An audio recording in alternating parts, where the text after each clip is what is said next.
I'm going to show up in the corner, so maybe somebody else can. We can see you, Christine. Okay, perfect. Hello, everyone. Welcome. All right, I am going to talk about oxytocin while we're pregnant and you're pregnant. So there's many hormones that your body produces in the birth year.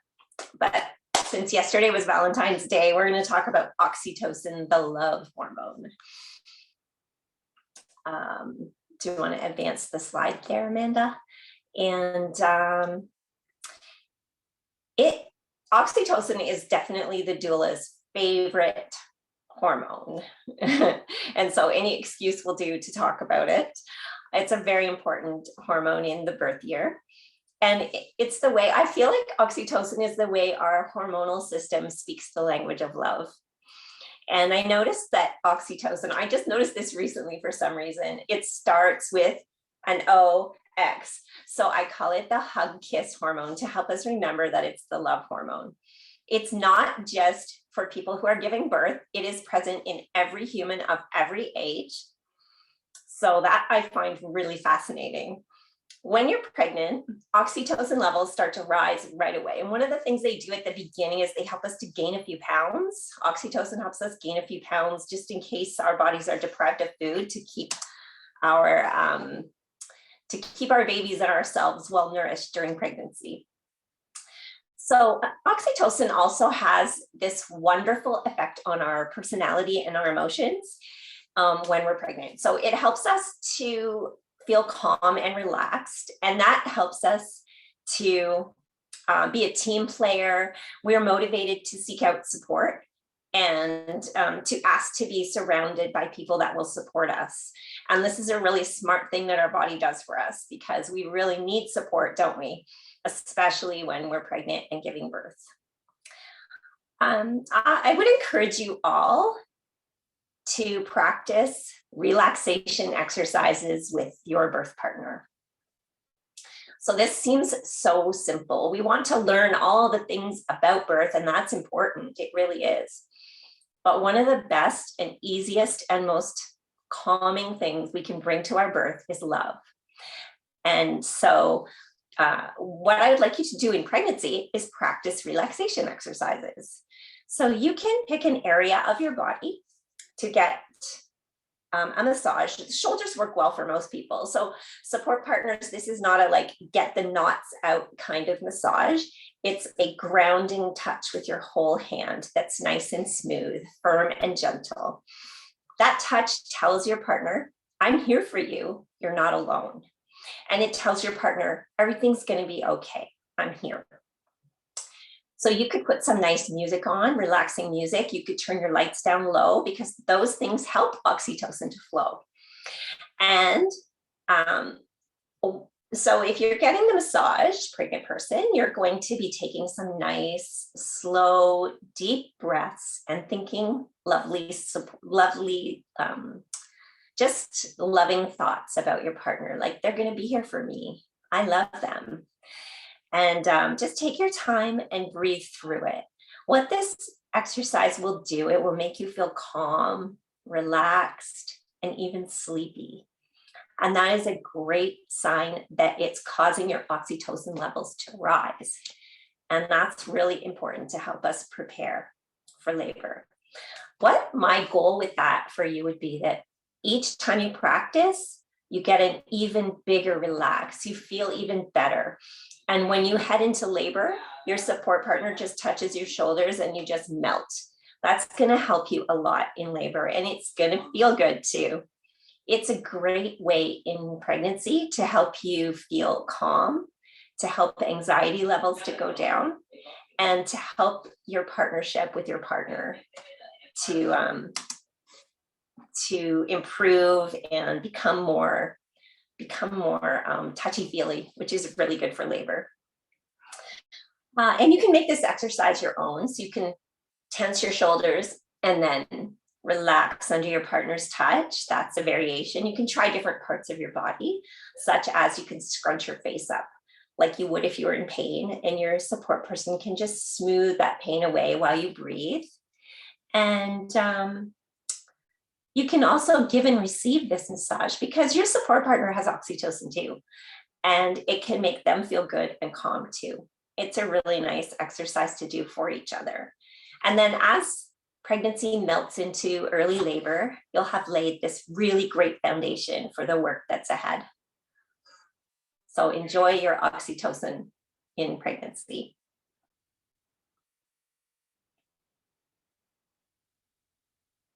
It's more advantageous to hold it. Get maximum fire rate and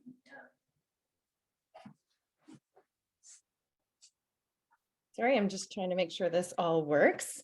Thank you, Christine. Those are really great tips. And I see Michelle added a really good question in the chat. I'm assuming everyone can see me again. I'm just going to keep double checking as we go, I'm doing things correctly. About everyone having a partner. That is a really good question. Some people don't have partners going into this.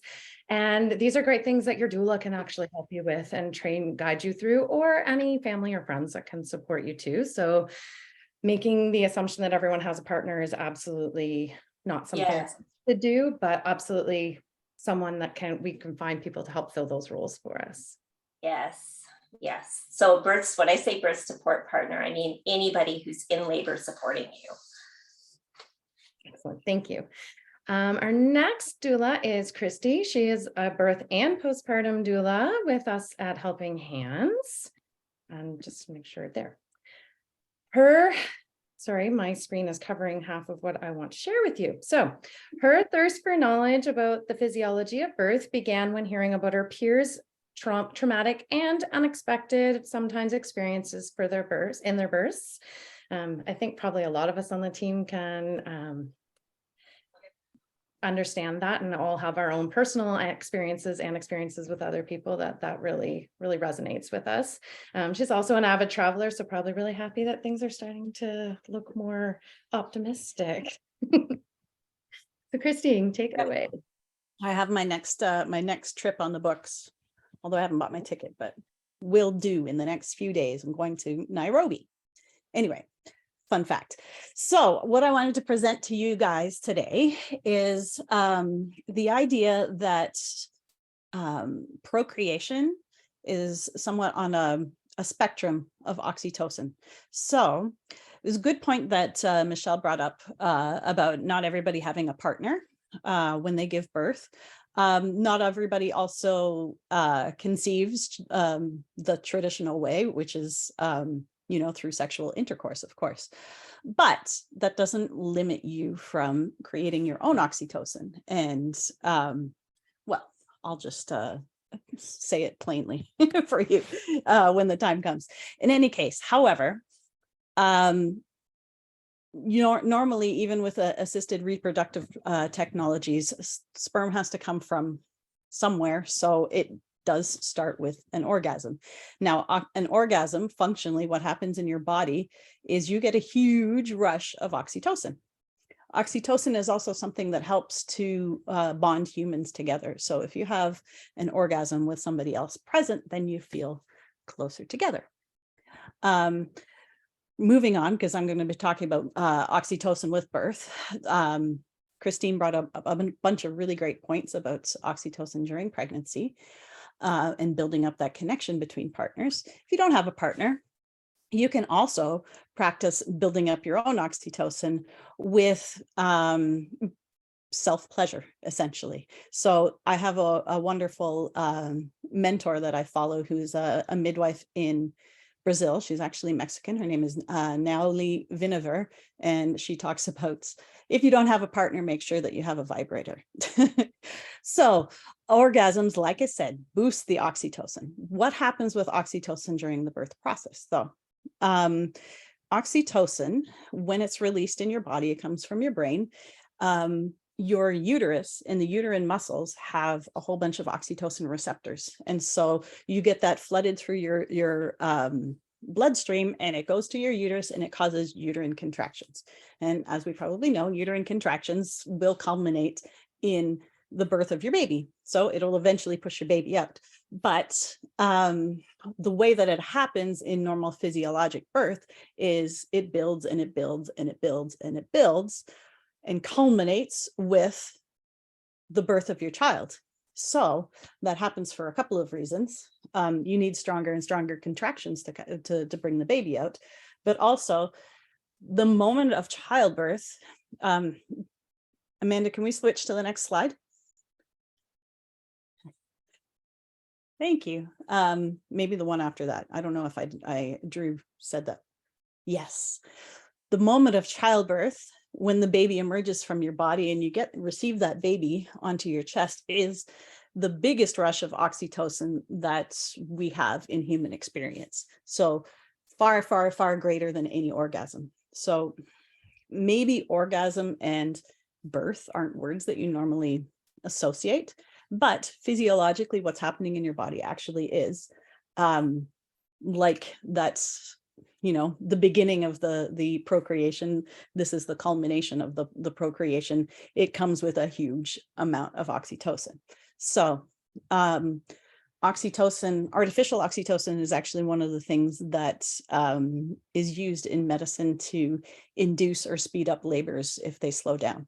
It doesn't have the same feel, but if you look at the beautiful face, I don't know if you can, no, you're not sharing my screen, so you can't see my cursor, but the beautiful face of this woman who's in labor, she's got this dreamy, far away look. She's separating herself from the world and her surroundings. A lot of women look like this.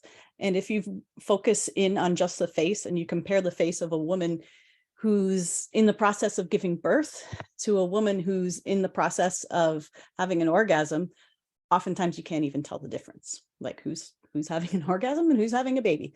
There is, and it seems, like I said, counterintuitive based on our societal impressions of what childbirth is. Like some people say it's the most painful thing that you'll ever experience in your entire life.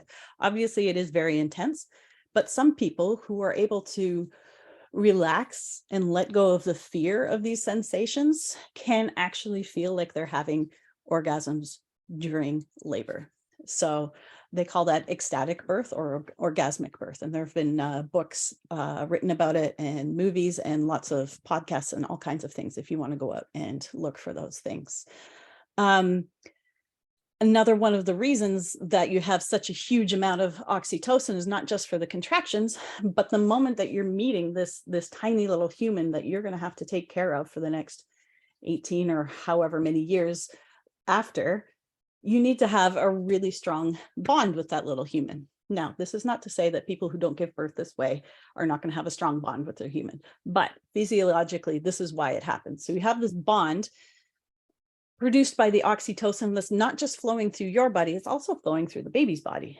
And it's a really intense experience to have that first meeting where all of this oxytocin is happening in both of you, and you instantly fall in love. And it's the probably, I mean, any parent can tell you, is probably one of the biggest connections that you can have with another human is meeting your child. So that's one of the physiologic reasons for the oxytocin. Another one is it's helpful in preventing you from having a postpartum hemorrhage after giving birth. So the oxytocin continues to flow as you meet this incredible little human and you get to know each other, and maybe you start breastfeeding. Then the oxytocin continues to work on your uterus and clamps it down nice and tight so that you don't continue to bleed. So if birth was as painful and as traumatic and scary as it is perceived to be in society today, like through movies and everything, like movies make birth scary because they want to make it dramatic. It's, you know, so people will watch it, right? If it was all that and painful for human, maybe we wouldn't be here today, you know, 200,000 years after emerging as modern humans. If it was so horrible, then we wouldn't continue to do it, right? So the oxytocin is the evolutionary gift that we get to encourage us to keep making more babies. So we got oxytocin at the beginning and oxytocin at the end. Yeah, to help you keep doing it again. Is that all of my slides? Yes. Okay. So there's the additional resources. I mentioned books. Orgasmic Birth by Deborah Pascali Bonaro, who's a doula in Los Angeles, and Elizabeth Davis, who is a wonderful grand midwife with lots of lessons. And then there's Orgasmic Birth, The Best Kept Secret, which is a movie that you can, I'm sure you can rent it on the internet or download it. It's been around for probably 20 years. It's not a new movie, but it's really, really interesting. It's a documentary with lots of interviews and stuff with people about how their undisturbed births ended up with orgasms of one type or another. So that's that. Thank you, Christy. I love how you say that's that. It really is just that. That's that. It's really great information, and it's really good to keep it frank and open, and really exciting to know that birth doesn't have to be so scary. Yeah, About physiologic birth is a sexual experience. It's a little bit weird to juxtapose that on a hospital birth, and so then it becomes a little bit more muted, right? Less sexy in the hospital because you've got strangers around looking at you, you got people coming in, so it's not as romantic, right? But it can be. So it's what you make of it. It's definitely a beautiful experience, if nothing else. You get that sweet little baby. Next, we are going to hear from Jessica, who is a postpartum doula, and she's going to take us through our whole journey to the end, which is postpartum world. Again, my computer screen is blocking things, so I just want to make sure I read everything there because she has a beautiful way of putting this. She believes joy can coexist with feelings of overwhelm, which is why support is so important. And it truly is kind of a mixed bag, and it's really quite an experience to feel both things at the same time. Also, Jessica loves spending time with family, cooking, and going on adventures, which I feel like tonight has been a grand adventure for me. So I hope you're all enjoying it. Jessica, let's hear from you.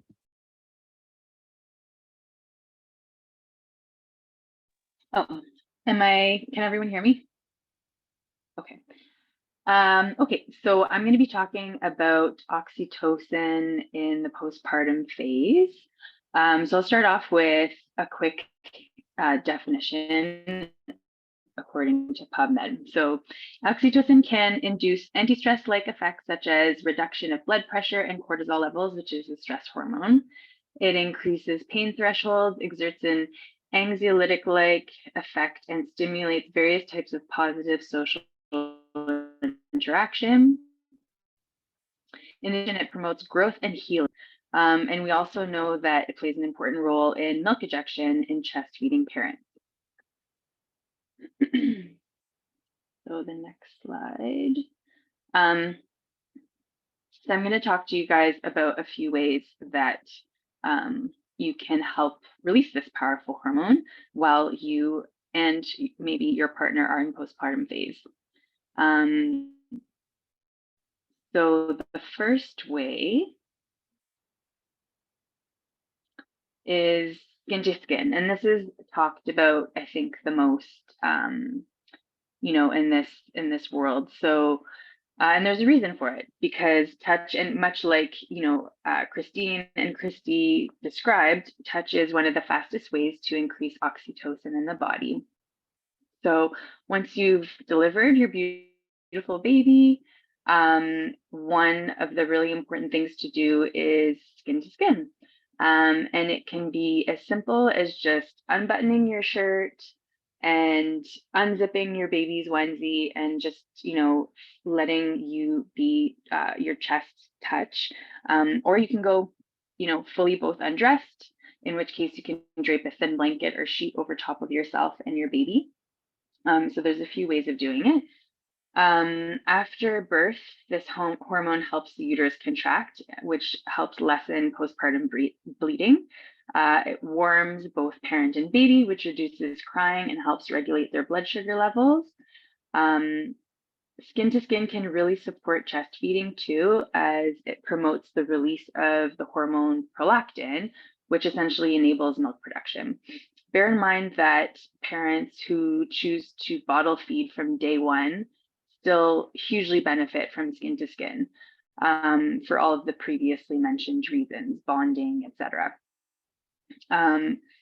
Skin to skin can be especially beneficial to C-section parents, because of what we talked about with Christy, oxytocin levels may not be as high. So boosting them with extra cuddles and skin to skin can really help along healing, recovery, not to mention heighten your overall mood and support the hormonal shifts that are occurring in your body.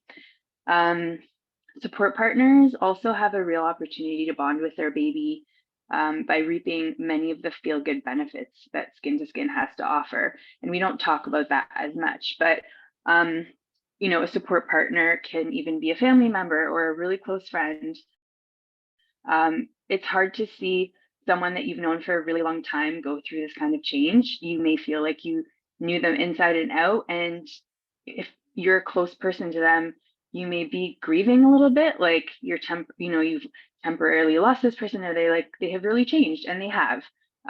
Their body has changed, their makeup has completely changed. So doing skin to skin with the baby can really help that person too. Feel really involved, more connected with that baby, and get the oxytocin, which is going to make them feel amazing. Bathing with your baby is something that we don't talk about as much either, but it's a really fun and unique way to bond. You're not going to do it as often because it takes a little bit more work, but for that reason, it's a really nice way to make memories, I find. Just you'll want to be mindful and have a support person nearby to help you in and out of the tub. And then lastly, drawing upon your support systems around you, which could be anyone from a doula, or someone that you trust to care for the baby.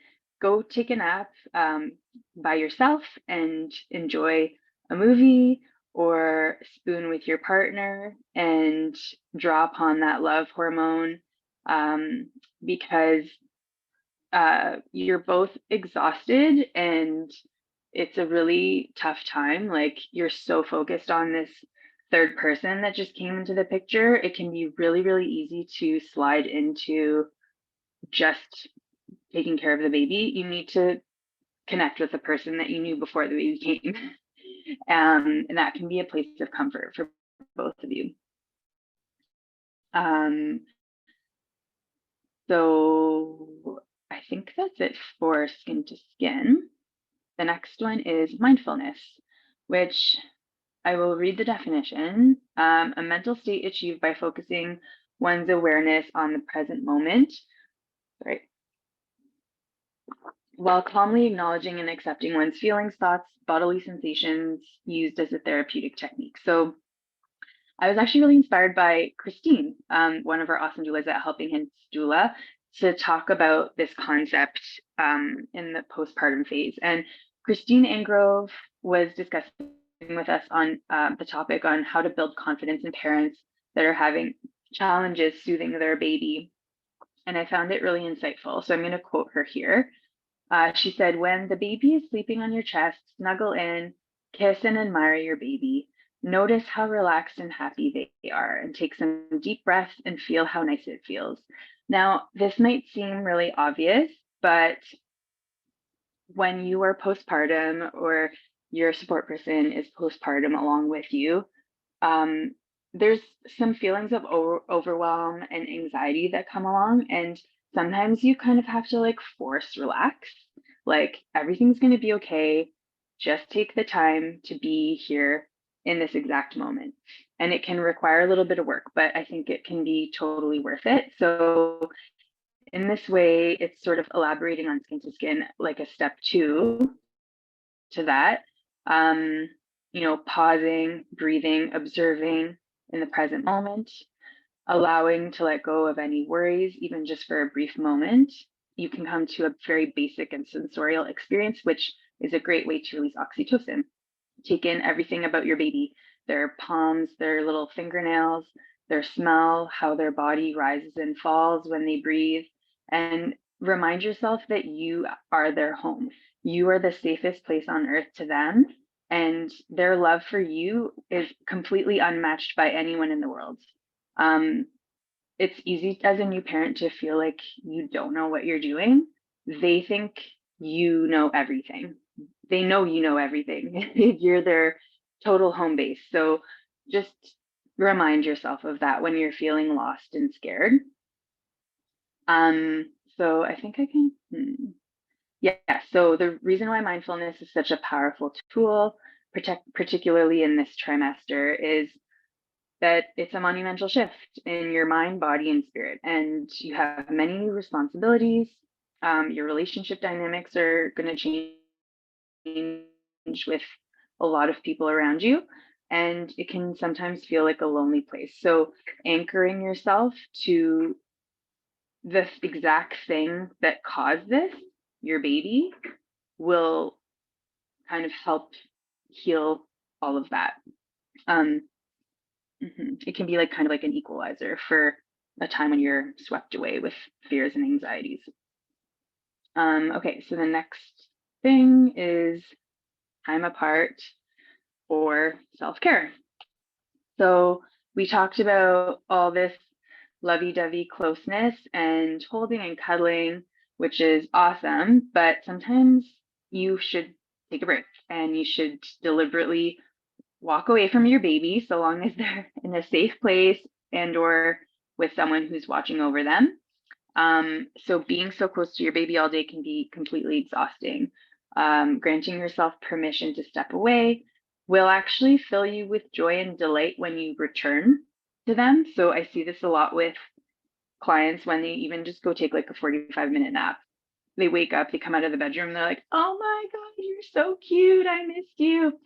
And you get that like oxytocin release. It's just like distance makes the heart grow fonder, right? So this is another way that you can benefit from a postpartum support person like a doula or a trustworthy friend or family member, is to go for a walk with a friend or grab a coffee, a treat, go to your bedroom and look at a magazine. Really simple things that maybe you took for granted before are going to feel huge in that period because you've been a little bit deprived. So that's another way to get that oxytocin going. As long as it feels normal and good for you, those little activities are really important. And you might feel guilty at first for taking the step away, but just remind yourself that you're doing it so that you can get closer to your baby after. That's it. Thank you, Jessica. And thank you all the ladies. At the beginning of tonight, my oxytocin was not flowing and it is feeling much better. Yes, Christy. Jessica reminded me at the end there, the friend question. So that also ties into if you're giving birth without a partner, or if you're pregnant without a partner. I mean, aside from just getting yourself a vibrator, surround yourself with friends, because oxytocin doesn't just come from your romantic partner. It comes from anybody that you like to hug, anybody that you have a meaningful connection with. So really cultivate those things. Even, I mean, if you do have a partner, like the more the merrier, but if you don't, especially reach out and cultivate those relationships with people that really mean something to you. Thanks, Christy. That's a great addition to the conversation. Now is your opportunity to ask us anything you would like. If there's anything at all, you can pop it in the chat or just go ahead and unmute and ask. I'll give everyone a few minutes to see if they have anything they'd like to ask.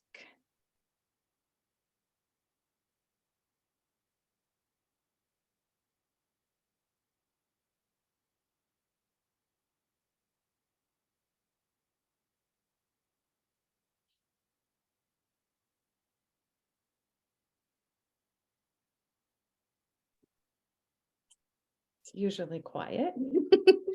Sometimes I understand we're going to have lots of opportunity in the breakout rooms to chat. Just a reminder, when we do start the breakout rooms, you will be assigned to your own room and the doulas will rotate through the rooms. So you don't have to do anything. You just sit tight in your breakout room and we will pop in and out and you'll get a heads up when we're going to be disappearing and a new doula will be appearing. And I think I have someone taking over for me, so I don't have to be so stressed about the breakout rooms, which is fantastic for all of us. So I think if we're ready, we can just hang tight and everyone will get sent off to rooms.